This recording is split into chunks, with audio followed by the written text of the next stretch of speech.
বাংলার জলাশয়ের এক সময়ের আতঙ্কের নাম ছিল কচুরিপানা। এমনকি 1936 সালে তা নিষিদ্ধও করা হয়েছিল। সেই কচুরিপানা থেকেই এখন তৈরি হচ্ছে কারুপণ্য, যা নিয়মিত বিদেশেও রপ্তানি করা হয়।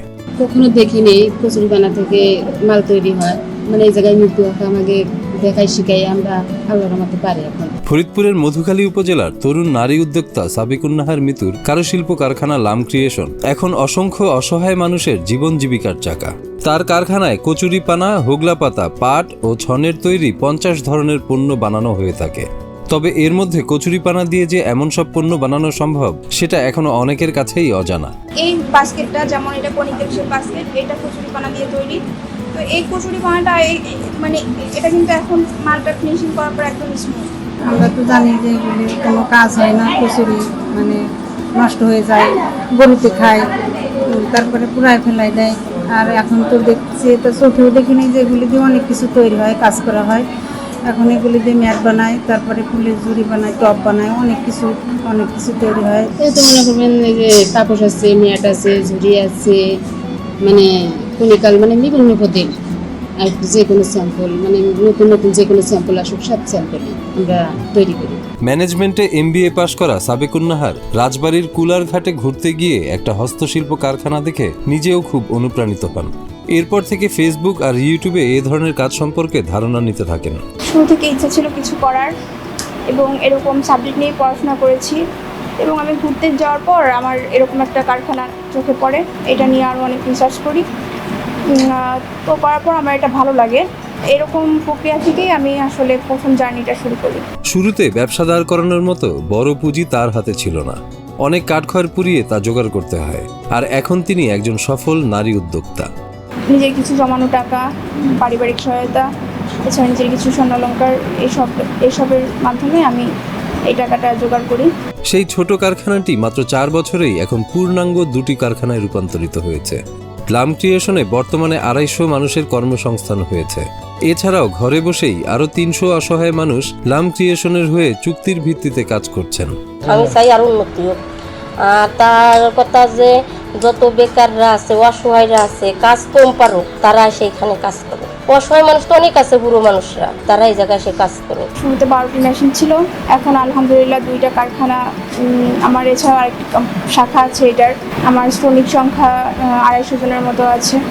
এছাড়াও গ্রামে গ্রামে আমার আরও 300 শ্রমিক সংখ্যা আছে, যেসব মহিলারা বাড়িতে বসেই বিভিন্ন হাতের তৈরি কাজ করছে। তারা কচুরিপানা, হোগলা পাতা, পাট ও ঝন দিয়ে তৈরি করছেন ব্যাগ, ম্যাট, ঝুড়ি, ফুলের টব, ফাইল বক্স, পাপোশ, টিফিন বক্স, টিস্যু বক্স সহ প্রায় 1/2 পরিবেশ বান্ধব পণ্য, যা দেশের চাহিদা মিটিয়ে ইউরোপের বিভিন্ন দেশে যাচ্ছে।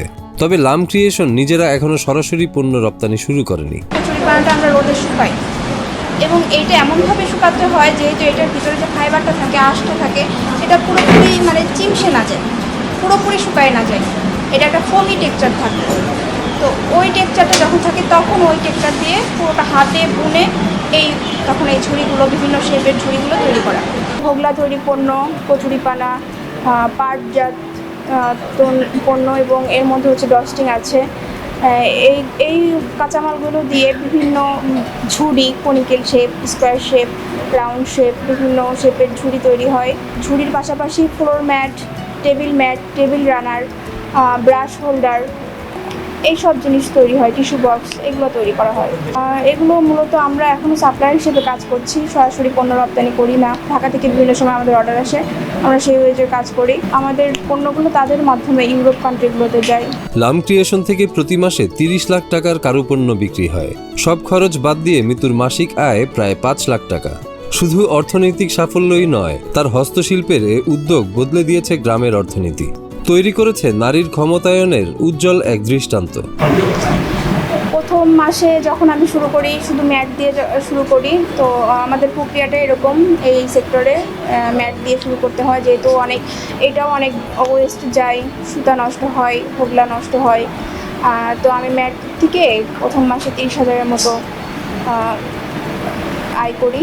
এখন আলহামদুলিল্লাহ অনেক ভালো, এবং আমার মাসে হচ্ছে একদিন পর পর 1 পিক আপ করে মাল যায়, এবং মাসে 30-এর মতো করে সেল আছে। গোপালগঞ্জ থেকে কচুরিপানা, নোয়াখালী ও ভোলা থেকে হোগলা পাতা আর ঢাকার সদরঘাট থেকে সুতা সংগ্রহ করেন তারা। এরপর তাদের নিপুণ হাতে তৈরি করেন হরেক রকম বাহারি কারুপণ্য। লাম ক্রিয়েশনের পরিবেশ বান্ধব এসব কারুপণ্যের দাম 50 টাকা থেকে শুরু করে 1,500 টাকা পর্যন্ত, যা স্থানীয় বাজারেও বিক্রি হয়। আমি গোপালগঞ্জ থেকে সংগ্রহ করি, তখন আমি লোক দিয়ে ওই কচুরিপানাগুলো, ওখানকার কচুরিপানাগুলো আবার অনেক বড়, যেহেতু এটা বিল এলাকা, ওখানকার কচুরিপানাগুলো অনেক বড়। আমি লোক দিয়ে ওইখান থেকে কচুরিপানাগুলো কেটে পুরোটা পিক আপ ভর্তি করে এখানে নিয়ে আসি। এই কারখানার মাধ্যমে বিভিন্ন বয়সী অসহায় কর্মহীন মানুষ এক নতুন জীবন পেয়েছেন। ম্যাট বানানো শিখছি, ঝুড়ি বানানো শিখছি, শিখে তারপরে দোকানগুলো করতেছি। কারখানা থেকে যেসব মাল আসে সেগুলি আমরা কনিকেল, ম্যাট, বিভিন্ন পদের মাল আসে, সেগুলো আমরা ফিনিশিং করি, সেগুলি আবার কমপ্লিট করে পাঠাই দিই। সাবিকুন্নাহার মিতু বাংলাদেশ ব্যাংক নারী উদ্যোক্তা সম্মাননা 2024-এ ভূষিত হয়েছিলেন। তিনি সাহস, সংগ্রাম আর সাফল্যের এক উজ্জ্বল দৃষ্টান্ত। কচুরিপানা, হোগলা পাতা, পাটের আঁশ ও ছন দিয়ে পরিবেশ বান্ধব পণ্য তৈরি করে তিনি শুধু দেশীয় সংস্কৃতি নয়, নারীর ক্ষমতায়নেও এনেছেন নতুন এক দিগন্ত।